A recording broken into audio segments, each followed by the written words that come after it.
Hi, it's Steve. Today we'd like to show you how to change the rotor on your direct drive front load washer. It's a really easy job. All we're going to need is a number 2 Phillips screwdriver and a 17mm socket with a ratchet and an extension. Let me show you how we do it. Now to do this repair we will need to gain access to the back of the washer. So the first thing we'll need to do is to disconnect the power. We'll also want to turn off the inlet water supplies and disconnect the hoses and the drain hose, and then pull the washer far enough forward that we can access the back panel. Now that we have access to the back of the washer, we'll next remove these 4 Phillips screws that secure the back panel.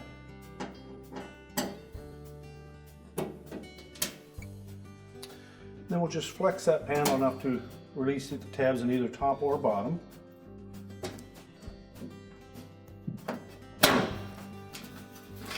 And then pull it away and set it aside. Next we'll remove the 17mm bolt that attaches that rotor to the tub shaft.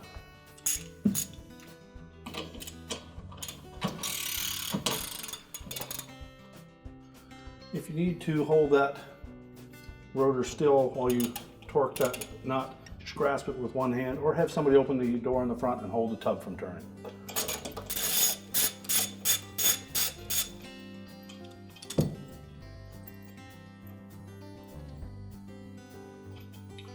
Remove the bolt and retain that to reuse on the new rotor. Now, there may be some sharp edges here, so we suggest that you use some protective gloves. So we just grasp that rotor and just pull it straight off the shaft.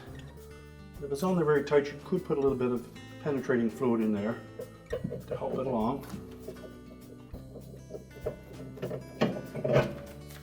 Just take the old one off and discard it. And make sure the shaft is clean and free of any debris. Take the new rotor, line it up.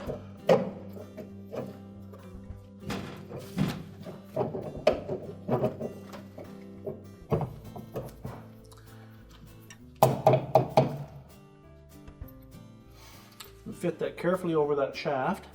Now before we reinstall that retaining bolt, we'll just clean those threads up, and then we need to apply a little bit of blue thread locker to secure that.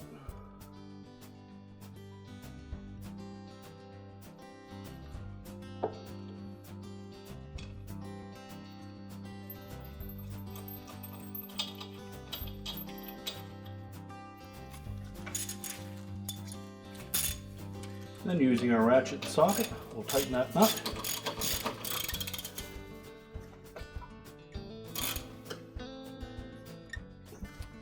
Make sure it's nice and secure.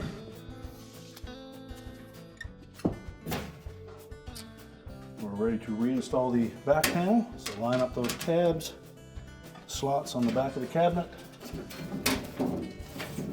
Just flex it enough to fit into the top ones. And reinstall the retaining screws.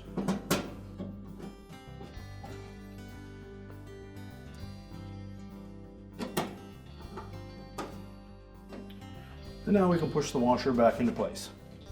We're now ready to reconnect our inlet hoses and the power, and our repair is complete.